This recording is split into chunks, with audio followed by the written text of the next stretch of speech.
تیسری بات اس نے یہ کی کہ حضور میں آپ کے گھر میں کام کروں گا پر آپ کے کسی سوال کا جواب نہیں دوں گا۔ کہتے میں نے کہا یار تو بڑا عجیب ہے، شرطیں تو مالکوں کی ہوتی ہیں۔ کہنے لگا جی بہرحال میں شرطیں لگا کے جاتا ہوں۔ فرماتے ہیں میں اسے گھر لے آیا، کام میں نے اس کو بتایا تو جو کام مزدور سارے دن میں کرتا ہے نا اس نے 2 گھنٹے میں ہی کر دیا۔ ہمارے مزدور سگریٹ پینے میں بھی تو آدھا گھنٹہ لگاتے ہیں، وہ چائے پینے جائیں تو پونا گھنٹہ وہاں۔ ان کو بھی تو دیانتداری کرنی چاہیے کہ نہیں کرنی چاہیے؟ نے معاہدہ کیا ہے نا جی تو پورا اترنا چاہیے نا۔ کہتے 2 گھنٹے میں، اب کام جب بندہ شروع کراتا ہے تو کام اور نکل آتا ہے۔ کہتے کام میں نے اس کو اور بتا دیا، وہ کرنے لگا۔ اس نے مٹی نکال کے رکھی تھی باہر رستے میں، تو اذان ہو گئی زور کی، اس نے وہیں کدال چھوڑی کہیں اور چلنے لگا۔ تو میرا بیٹا کہنے لگا اس کو ذرا برابر کر دو۔ کہنے لگے چپ کر جا، تیرے باپ سے بات ہوئی تھی، جب اذان ہوتی ہے تو میں کسی اور کی نہیں سنتا، صرف اللہ رسول کی سنتا ہوں۔ کہتے مسجد چلا گیا، نماز پڑھ کے آیا تو دوپہر کا وقت تھا۔ میری بیوی کہنے لگی اس کو کھانا کھا لے۔ کہتے ہم نے کہا کھانا کھا لو، تو کہنے لگا میں نے روزہ رکھا، رمضان بھی نہیں تھا، نفلی روزہ رکھا۔ فرماتے ہیں شام ہوئی، میں نے 3 دینار دیے تو میں نے کہا تیرا نام کیا ہے؟ کہنے لگا میں نے آپ سے کہا تھا میں کسی سوال کا جواب نہیں دوں گا۔ کہتے وہ چلا گیا۔ اگلے دن میں پھر لینے گیا اسے، کام کچھ اور نکل آئے تو لوگوں نے بتایا وہ صرف ہفتے والے دن آتا ہے۔ میں نے کہا کیوں؟ کہنے لگا جی وہ کہتا ہے میرا ہفتے کا خرچہ 3 دینار ہے، جب 3 دینار کما لیتا ہوں تو باقی سارا ٹائم اللہ رسول کی ذکر میں گزار دیا کرتا ہوں۔ فرماتے ہیں جی اگلے ہفتے میں پھر لینے گیا، میں نے پورا ہفتہ انتظار کیا کہ کام اسی سے کرانا ہے۔ میں جب گیا تو میں نے کہا چلو، کہنے لگا میری شرطیں یاد ہے نا؟ اور میں نے کہا یاد ہے بھائی ساتھ چل۔ فرماتے ہیں کام کرایا، 2-3 ہفتے وہ آتا رہا۔ ایک ہفتے میں گیا تو لوگوں نے کہا حضور آج نہیں آیا، کیوں؟ کہنے لگے بیمار ہو گئے۔ کہاں گھر ہے؟ کہنے لگے بغداد کے قبرستان کے پیچھے جو کچی آبادی ہے اس میں رہتا ہے۔ فرماتے میں گیا، دروازے پہ دستک دی تو کہنے لگا حضور آپ ہیں؟ دروازہ کھلا ہے، آ جائیے۔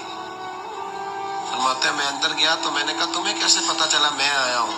کہنے لگا حضور اللہ والے ہو، آپ نہیں آنا تھا، ورنہ امیر تو غریبوں کا پتہ لینے کوئی نہیں آتے۔ کہتے میں قریب گیا تو کہنے لگا میں آپ کا انتظار کر رہا تھا، تیز بخار ہے، تپ رہا۔ جیب سے کچھ پیسے نکالے، کہنے لگا یہ پیسے رکھ لیں۔ ایک انگوٹھی نکالی،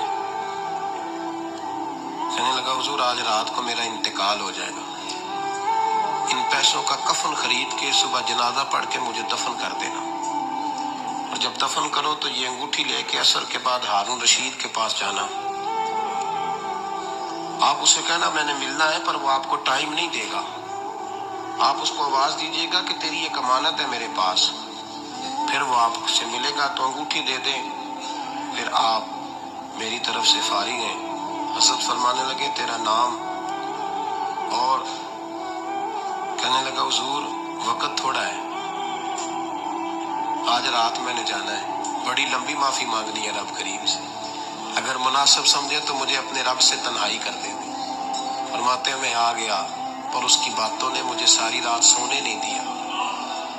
فرماتے ہیں صبح بڑی مشکل سے سورج نکلا، میں گیا دروازے پہ ہاتھ رکھا تو دروازہ کھلا ہوا تھا، اندر داخل ہوا تو خوشبوئیں میرا استقبال کر رہی تھی، جب چہرے سے کپڑا ہٹایا تو اس کا تو انتقال ہو چکا، انتقال ہو چکا، ایسے جیسے کسی کا دیدار کر کے سویا۔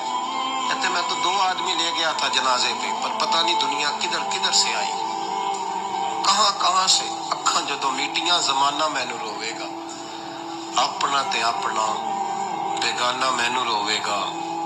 فرماتے ہیں میں تو 2 بندے لے گیا تھا پر پتہ نہیں مخلوق کہاں کہاں سے آئی، جنازہ پڑا، دفن کیا۔ ہارون رشید کے پاس میں عصر کے بعد گیا، میں نے بلانا چاہا پر بادشاہ تھا، میری طرف دیکھا ہی نہیں۔ میں نے اس کو کہا تیری ایک امانت میرے پاس ہے۔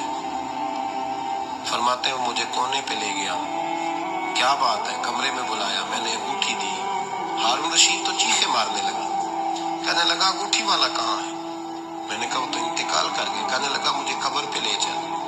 کہتے میں قبر پہ لایا تو وہ لیٹ گیا، تڑپ کے رونے لگا۔